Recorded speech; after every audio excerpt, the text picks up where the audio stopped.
ओम शांति। आइए सुनते हैं प्यारे बाप दादा की 3 अप्रैल 2023 साकार मुरली के मधुर महावाक्य। मीठे बच्चे, बाप आए हैं तुम्हें ज्ञान का तीसरा नेत्र देने, जिससे तुम सृष्टि के आदि मध्य अंत को जान बुद्धिवान बने हो। प्रश्न: आत्मा और शरीर दोनों को पवित्र बनाने तथा राजाई पद का अधिकार लेने की सहज विधि क्या है? उत्तर: तुम्हारे पास देह सहित जो भी पुराना कखपन है उसे एक्सचेंज करो, बाप के हवाले कर दो, पूरा बलि चढ़ो, बाप को ट्रस्टी बनाओ, श्रीमत पर चलते रहो तो आत्मा और शरीर दोनों पवित्र बन जाएंगे, राजाई पद प्राप्त हो जाएगा। जनक भी बलि चढ़ा तो उनको जीवन मुक्ति मिली। तुम बच्चे भी बाप को वारिस बनाओ तो 21 जन्मों का अधिकार मिल जाएगा। गीत बजा है, नयनहीन को राह दिखाओ प्रभु, पग पग ठोकर खाऊं मैं। ओम शांति। बच्चों ने गीत सुना। यह भक्त भगवान को पुकारते हैं। भगवान को पूरा न जानने के कारण मनुष्य कितना दुखी है, कितना माथा मारते रहते हैं भक्ति मार्ग में। सिर्फ इस जन्म की बात नहीं, जब से भक्ति मार्ग शुरू हुआ है तब से धक्के खाते रहते हैं। भारत में ही पूज्य देवी देवताओं का राज्य था, जिसको स्वर्ग सचखंड कहा जाता था। अब भारत झूठ खंड है। भारत की महिमा बड़ी जबरदस्त है, क्योंकि भारत परम पिता परमात्मा का बर्थ प्लेस है। उसका असुल नाम शिव ही है। शिव जयंती मनाते हैं। रुद्रवास सोमनाथ जयंती नहीं कहा जाता है, शिव जयंती व शिवरात्रि कहा जाता है। अब सभी नयनहीन बुद्धिहीन हैं, क्योंकि सब में 5 विकार प्रवेश हैं। रावण ने नयनहीन और बुद्धिहीन बनाया है, एक दो को दुख देते रहते हैं।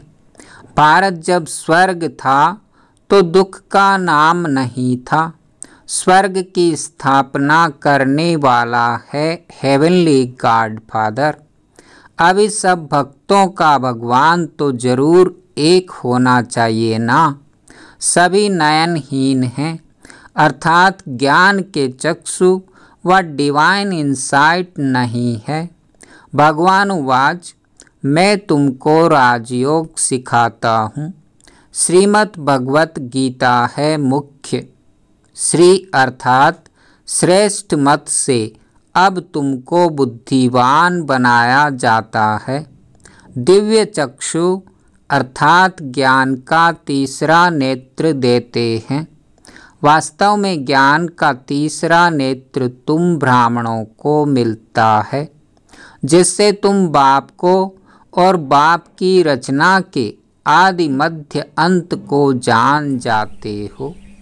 इस समय सर्वव्यापी हैं देह, अहंकार व 5 विकार, इसलिए सभी घोर अंधियारे में हैं।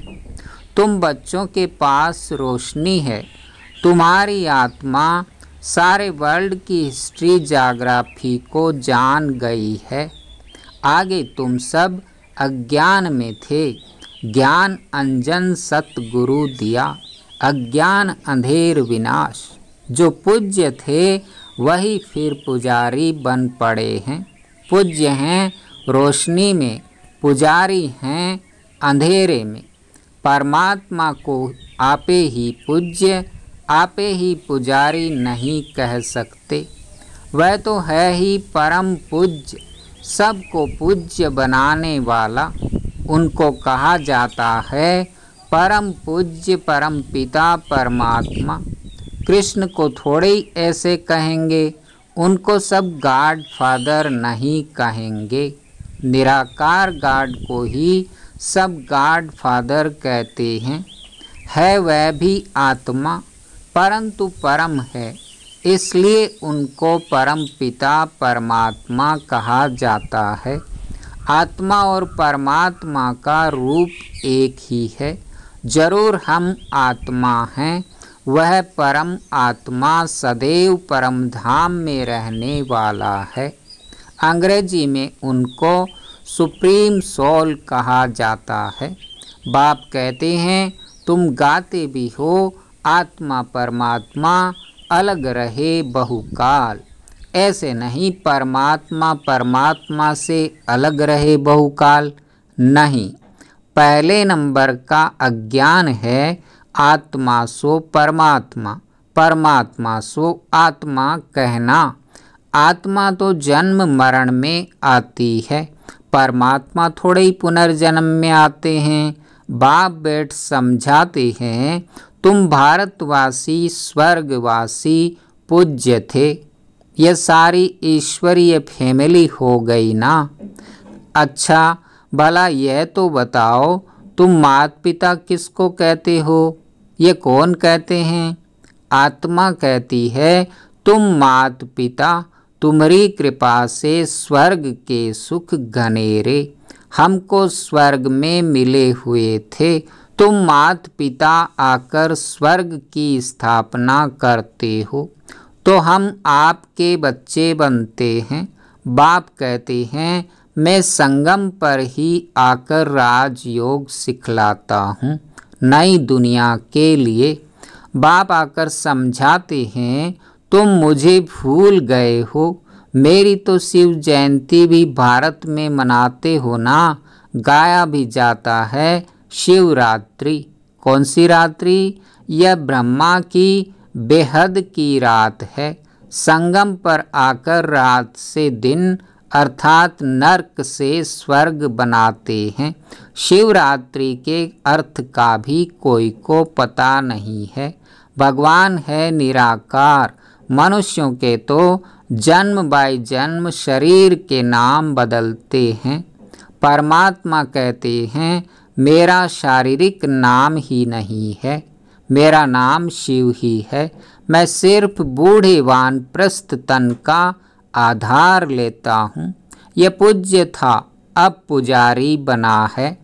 शिव बाबा आकर स्वर्ग रचते हैं, हम उनके बच्चे हैं तो जरूर हम स्वर्ग के मालिक होने चाहिए ना। वह शिव बाबा है ऊंचे ते ऊंचा। ब्रह्मा विष्णु शंकर का पाठ अपना अपना है, हर एक एक्टर का पाठ अपना है। हर एक आत्मा में अपना सुख का पाठ नूंधा हुआ है। बाप कल्प कल्प आकर भारतवासियों को स्वर्गवासी बनाते हैं, उसको भूल गए हैं। कहते हैं फलाना स्वर्गवासी हुआ, अरे अब तो नरक है तो पुनर्जन्म जरूर नरक में ही लेंगे ना। तो फिर तुम उनको नरक का भोजन क्यों खिलाते हो? स्वर्ग में तो अथाह वैभव है, फिर उनकी आत्मा को मंगाकर नरक का भोजन क्यों खिलाते हो? पतित ब्राह्मण को खिलाते हो, प्याज आदि खिलाते हो, वहाँ थोड़े ये होता है। तो देखो भारत की क्या हालत हो गई है। भगवान वाच अब मैं तुमको ज्ञान का तीसरा नेत्र देता हूँ, तुम फिर से राजाओं का राजा बनेंगे। देवी देवताएं 84 जन्म भोग पूज्य से पुजारी बन गए हैं। तुम जानते हो हम शिव बाबा के वारिस बने थे। शिव बाबा ने स्वर्गवासी बनाया था, तब उनको सब याद करते हैं। ओ गॉड फादर रहम करो। साधु भी साधना करते हैं क्योंकि यहाँ दुख है तो निर्वाण धाम जाना चाहते हैं, आत्मा परमात्मा में लीन तो होती नहीं, ये समझना भूल है। अब तुम कहते हो हम आत्मा परमधाम में रहने वाली हैं, हम आत्मा सो देवी देवता कुल में आएंगी, फिर 84 जन्म भोगेंगी। हम सो आत्मा फिर देवी कुल, क्षत्रिय कुल से वैश्य शूद्र कुल में आएंगे। शिव बाबा जन्म मरण में नहीं आते, सिर्फ आकर भारत को स्वर्ग बनाते हैं। गाया भी जाता है सतयुग में सूर्यवंशी श्री लक्ष्मी नारायण की डिनास्टी थी। जैसे क्रिश्चियन घराने में Edward the first, Edward the second, third चलता है, वैसे ही वहाँ भी Lakshmi Narayan the first, Lakshmi Narayan the second, third, ऐसे 8 डिनास्टी चलती है।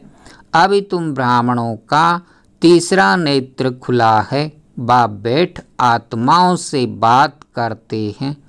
तुम ऐसे 84 का चक्र लगाकर इतने इतने जन्म लेते आए हो। वर्णों का भी एक चित्र बनाते हैं, जिसमें देवता क्षत्रिय वैश्य शूद्र बनाते हैं। अब तुम जानते हो हम सो ब्राह्मण चोटी हैं। इस समय हम हैं ईश्वरीय औलाद।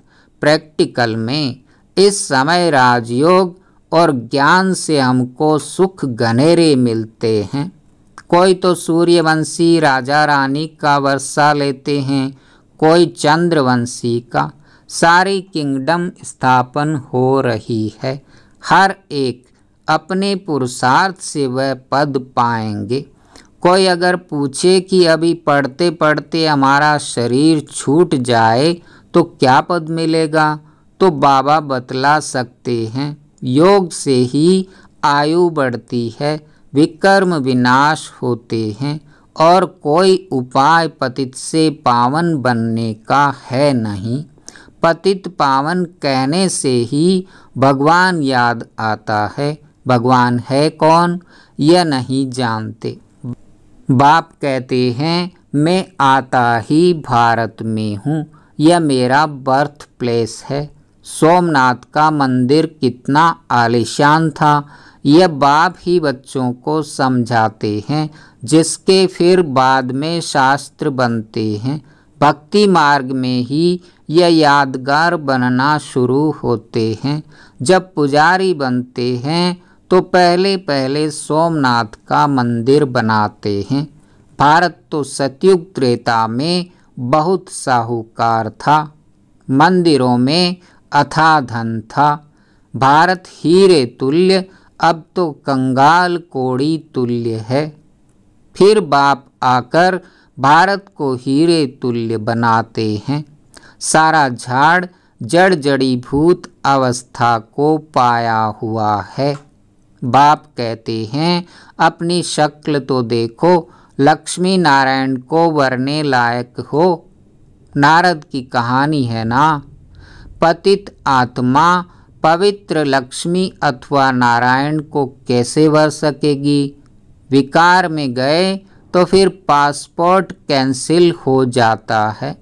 अपने आप को देखा जाता है कि हम ऐसा पुरुषार्थ करते हैं जो बाबा मम्मा के गद्दी नशीन बन सकें। यह है ही पतित दुनिया, पवित्रता है मुख्य। अब तो no health, no wealth, no happiness, यह अरण्य के पानी मिसल राज्य है। इस पर भी दुर्योधन की कहानी शास्त्रों में है। दुर्योधन विकारी को कहा जाता है। द्रौपदी कहती है हमारी लाज रखो। यह द्रौपदियाँ है ना। बाप कितना अच्छी रीति समझाते हैं। जितना बुद्धियोग पूरा लगा हुआ होगा तो धारणा भी होगी। नॉलेज ब्रह्मचर्य में ही पढ़ी जाती है। बाप कहते हैं गृहस्थ व्यवहार में रहते कमल फूल समान रहना है, दोनों तरफ निभाना है, मरना भी जरूर है। मरने समय मनुष्यों को मंत्र देते हैं। बाप कहते हैं तुम सब मरने वाले हो, मैं कालों का काल सबको वापस ले जाने वाला हूँ। तो खुशी होनी चाहिए ना। फिर जो अच्छी रीति पढ़ेंगे वह स्वर्ग के मालिक बनेंगे, नहीं पढ़ेंगे तो प्रजापद पाएंगे। यहाँ तुम आए हो राज्य पद पाने। यह पढ़ाई है, इसमें अंधश्रद्धा की बात नहीं। यह पढ़ाई है राजाई के लिए, जैसे उस पढ़ाई की एम ऑब्जेक्ट है। बैरिस्टर बनेगा तो योग जरूर पढ़ाने वाले टीचर से रखना पड़े। यहाँ तुमको भगवान पढ़ाते हैं तो उनसे योग लगाना है। बाप कहते हैं मैं परम धाम बहुत दूर दूर से आता हूँ। परम धाम कितना ऊंच है, सूक्ष्म वतन से भी ऊंच है। वहाँ से आने में मुझे 1 सेकंड लगता है, उनसे तीखा और कुछ हो नहीं सकता। सेकंड में जीवन मुक्ति देता हूँ। जनक का मिसाल है ना। अभी तो नर्क पुरानी दुनिया है, नई दुनिया स्वर्ग को कहा जाता है। बाप नर्क का विनाश कराए स्वर्ग की स्थापना कराते हैं। बाकी उनको सर्वव्यापी कहने से क्या मिलेगा? कुछ भी नहीं। बाप तो आकर स्वर्ग का मालिक बनाते हैं। बाकी सभी आत्माएं शांतिधाम चली जाएंगी। आत्मा अमर है, उसको पाठ भी अमर मिला हुआ है। फिर आत्मा छोटी बड़ी कैसे हो सकती? आत्मा है ही स्टार, बड़ी छोटी हो न सके। अब तुम हो God fatherly students. God father knowledgeful blissful हैं, वह तुमको पढ़ा रहे हैं। तुम जानते हो इस पढ़ाई से हम 100 देवी देवता बनेंगे। तुम भारत की सेवा कर रहे हो। पहले पहले तो बाप का बनना है, और जगह तो गुरु के पास जाते हैं, उनके बनते हैं, अथवा उसे अपना गुरु बनाते हैं।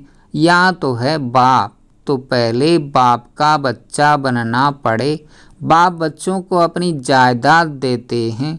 बाप कहते हैं बच्चे तुम एक्सचेंज करो, तुम्हारा कखपन हमारा, हमारा सब कुछ तुम्हारा। देश सहित जो कुछ है वह सब कुछ मेरे को दो। मैं तुम्हारी आत्मा और शरीर दोनों को पवित्र बना दूंगा, और फिर राजाई पद भी दूंगा।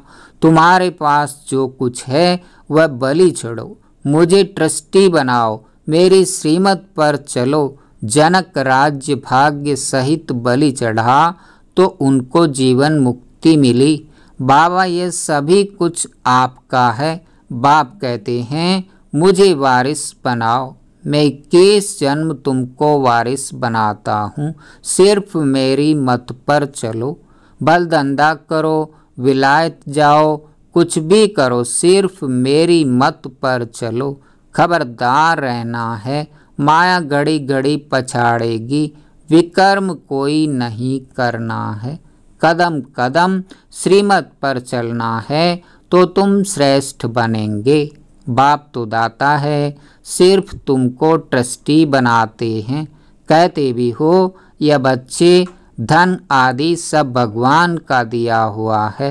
अब भगवान कहते हैं मुझे दो, मैं एक्सचेंज करता हूँ, मैं प्रतिज्ञा करता हूँ। श्रीमत पर चलने से तुमको ऐसा श्रेष्ठ बनाऊंगा।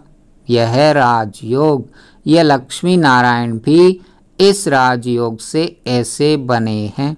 बिड़ला जिसने लक्ष्मी नारायण का मंदिर बनाया है वह खुद नहीं जानते हैं कि यह लक्ष्मी नारायण इतने धनवान कैसे बने। अब बाप समझाते हैं यहाँ के गरीब वहाँ साहूकार बनेंगे, और साहूकारों का सब मिट्टी में मिल जाएगा।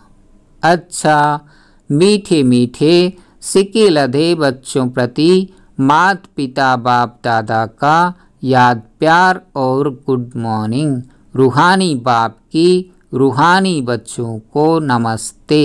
हम रूहानी बच्चों की रूहानी बाप दादा को याद, प्यार, गुड मॉर्निंग और नमस्ते।